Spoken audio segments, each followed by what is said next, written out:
1 second. Other I side. gotta get my boost juice ready. I don't think I want to. I don't want to drink blue tape. That's my main official beer thing. sponsor of Blue Rivers. tape, Just yes. tape, man. All right, we ready? Are you ready? I'm ready. All right. I'm ready.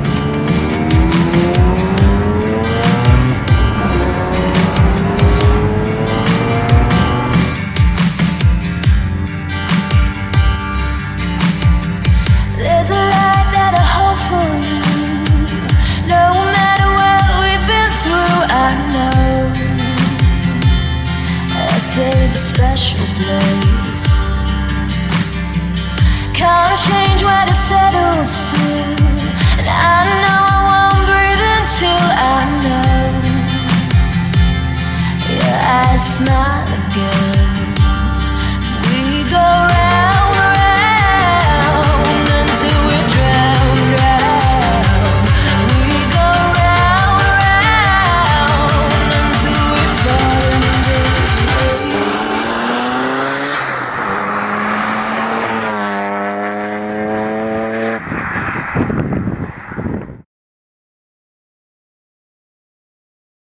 Let's try that again. What's up, guys? My name is Kenny McKee with Rotors. I'm here with Jeremy Korn and his 1993 RX7. This actually is not your average twin turbo FD, and Jeremy would like to explain why. I got two bigger turbos. What turbos you got? I'm running twin TO4E Turbonetics with T3 hot sides. Nice. So they get boost and shit, you know? Little boost and shit. Little boost and shit. Not too shabby. I mean, to run that much boost or run that much turbo, like what type of fuel setup are you running with that kind of boost? Right now I'm running the 860s in the primaries using the stock FD fuel rails. Then ID2000s, two of them, using full function engineering fuel rail. And then we have a custom welded on FD primary fuel rail welded onto the intake manifold. Nice. Run two more 860s. And then what ECU do you have powering this? Right now I'm running the Haltech PS1000. And what are the specs of your motor build? Because a lot of people want to know what type of motor you have. What's that? So what type of port is it? It's got a full bridge port. Full bridge port built by It's kind of a baby bridge. Who built it? The motor was built by the previous owner, Yeah. who owned ASP Racing. His name was Kevin Wyam. Tell me a little bit more about Kevin Wyam and the history of this car, because some people might recognize this car. I personally didn't until we came here. This car has quite a history. This is an original, like, 1996, like, all-star import tuner in a way, I guess to say. Why don't you tell us a little bit about this car? Well, from what I could find by just kind of searching for the guy, I got it in a state auction about almost 2 years ago. It'll be 2 years in December. When I got it, it was in pieces.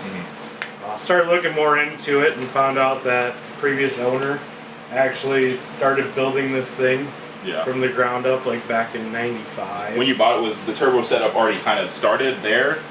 The turbos and manifold were there along with the motor. It's just sitting on an engine stand with the car. In 1995.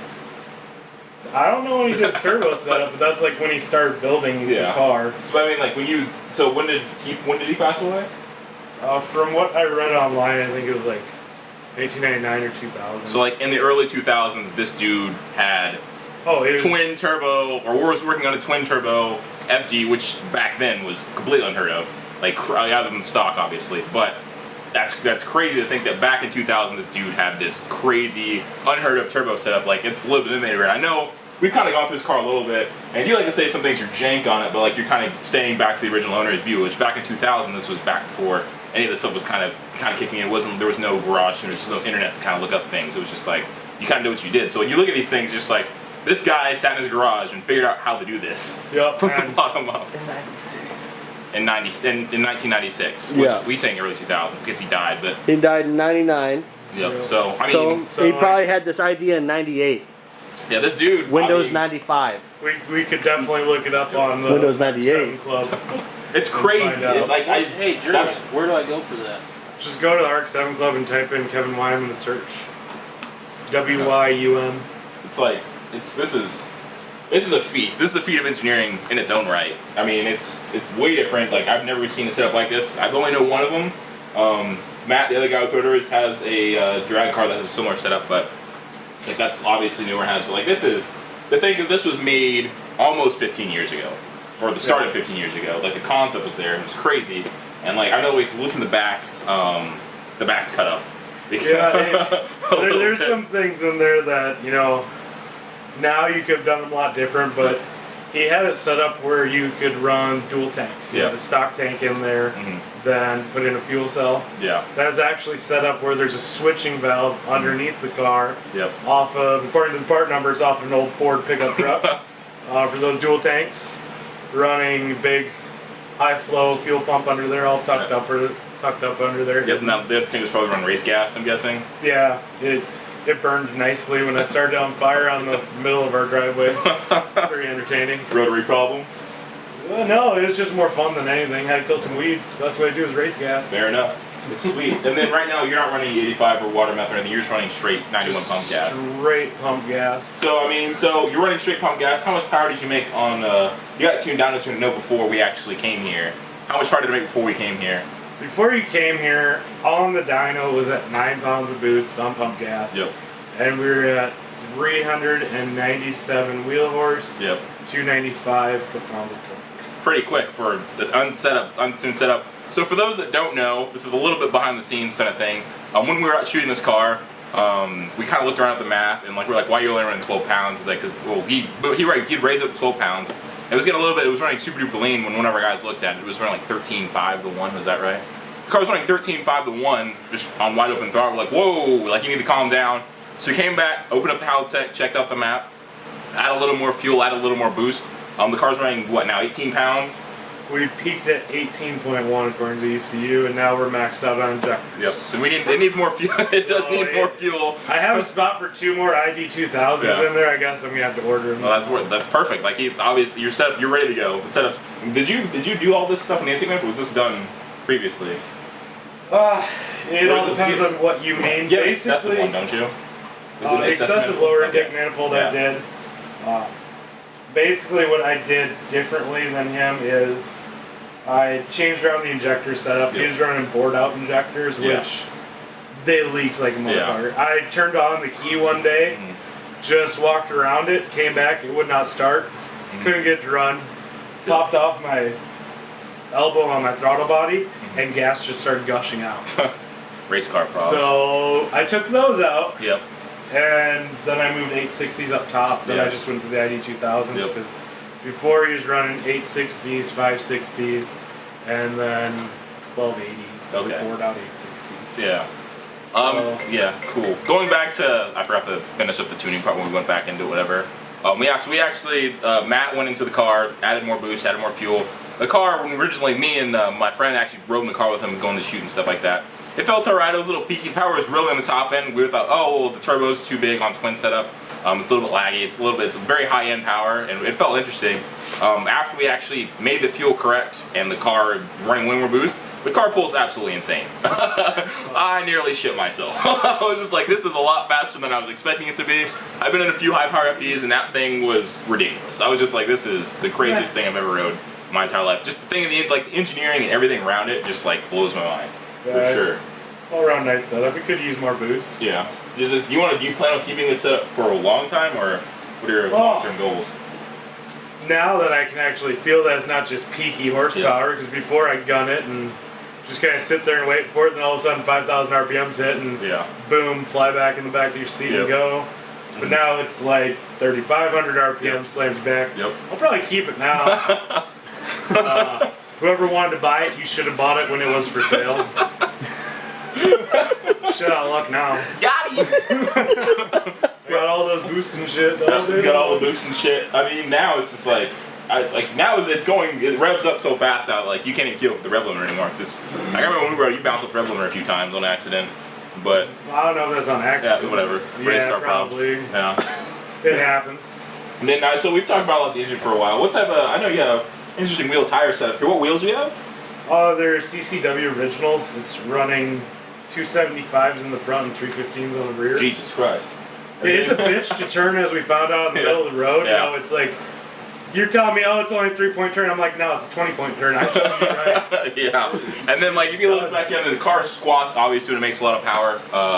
that rear quarter panel is definitely a little bit scuffed up from those wide tires you got Well, back there. you know, the wide fenders didn't get here in time, and yesterday we had an incident where we turned and hit boost, and the wheels grabbed the fenders and rolled them in on themselves. Oh boy.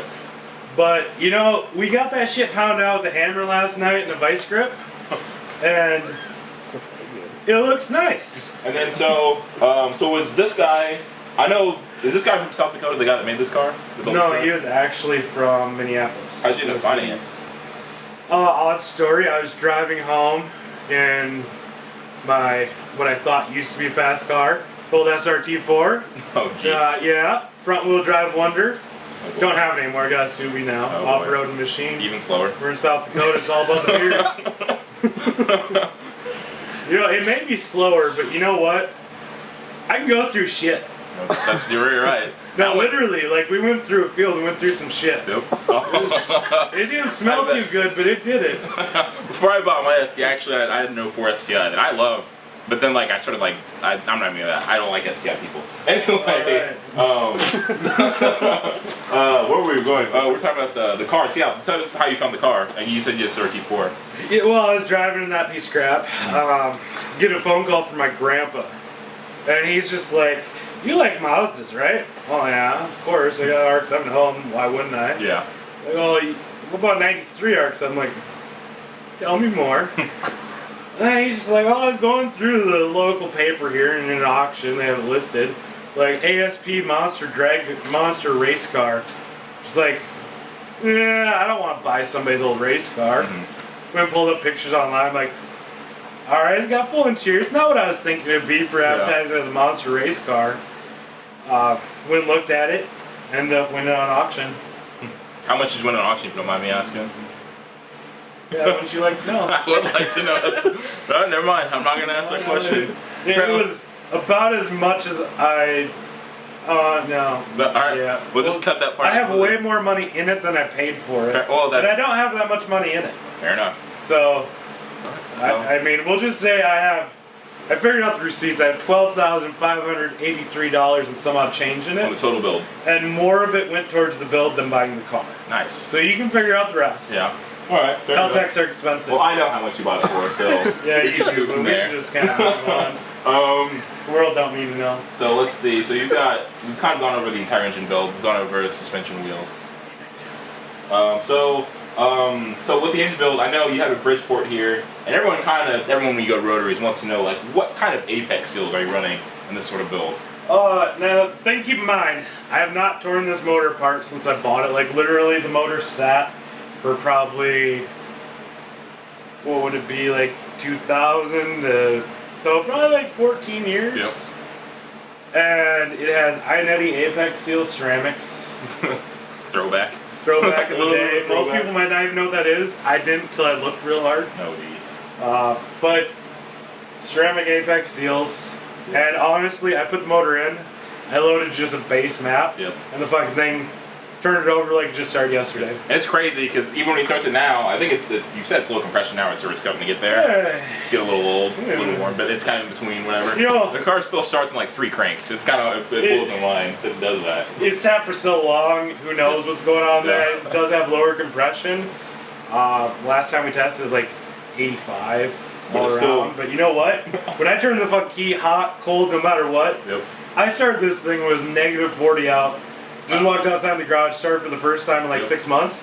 I cranked it over, tapped the gas, and it fucking ran. That's perfect. So I mean, you can't argue that it works. I don't care if it's low compression. You can all fuck off.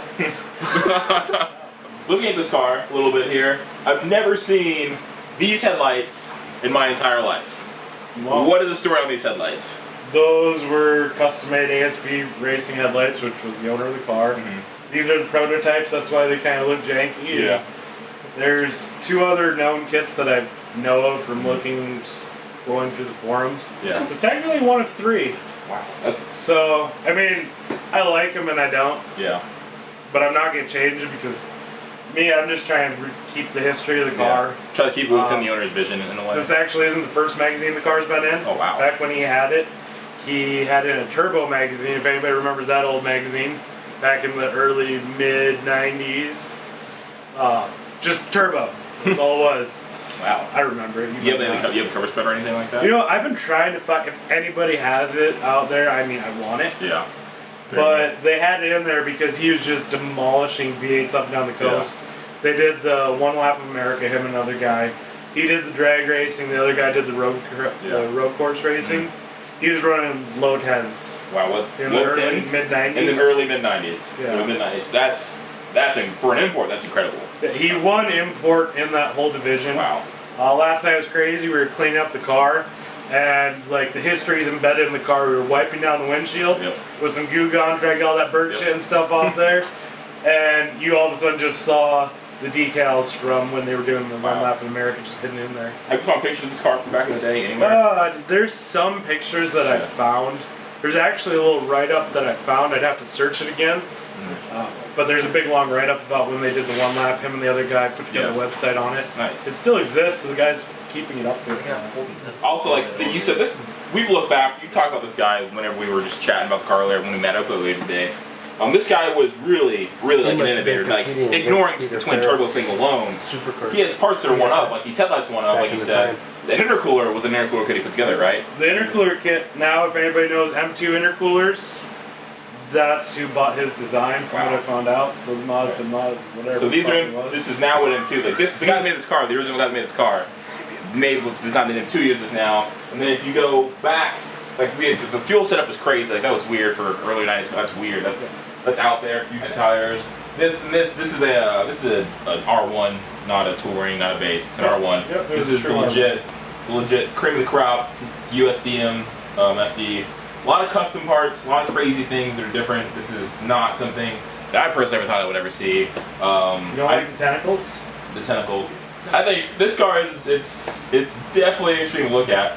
Tell me about your nice your turn signals here that are interesting, to say the least. Interesting. I mean, you just kind of.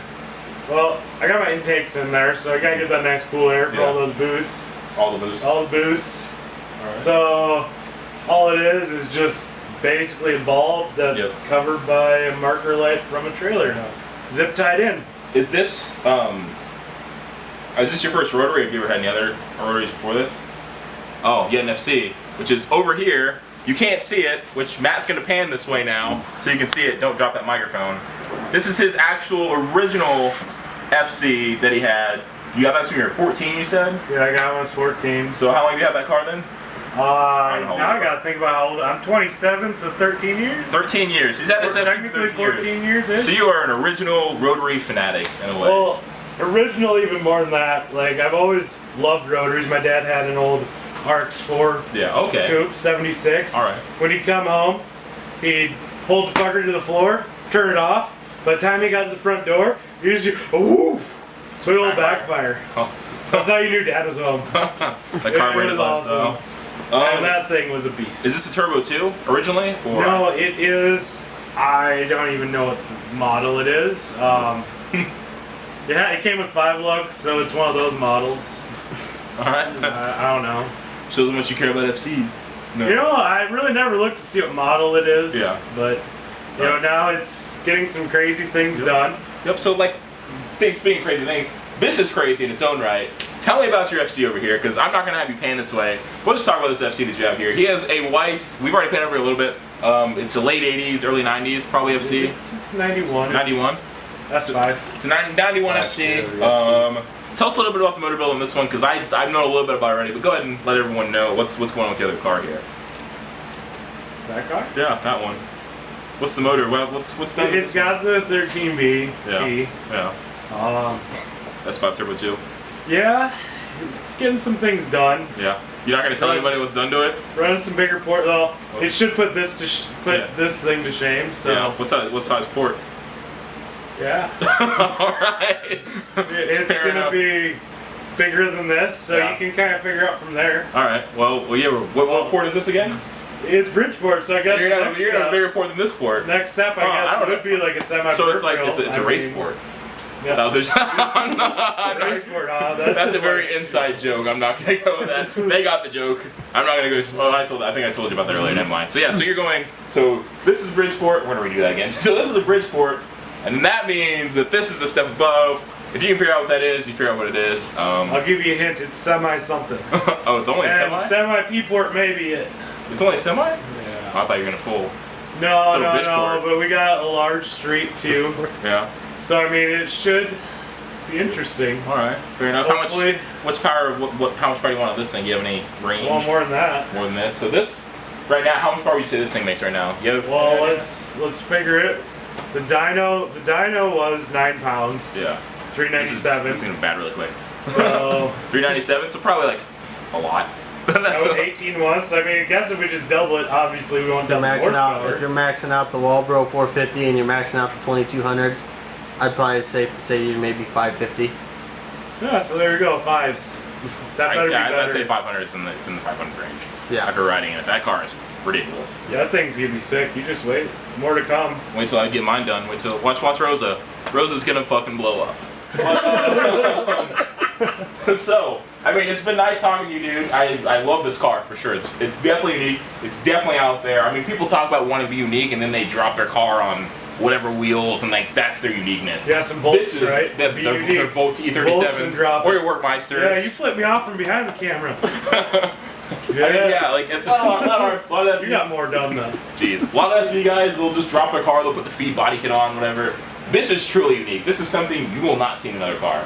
And I think that's why I appreciate. I think it's why other people appreciate this car. Is way out there. It's crazy. It's awesome. I just want to thank you for coming on. I appreciate it. Thank you for letting us see it. Yeah, And if you guys want to see more, be sure to subscribe to Rotors. If you're already subscribed, you already see this, whatever. But if you guys want to see more, be sure to stick around because we have more crazy cars coming here soon. But thank you guys for watching. We're good.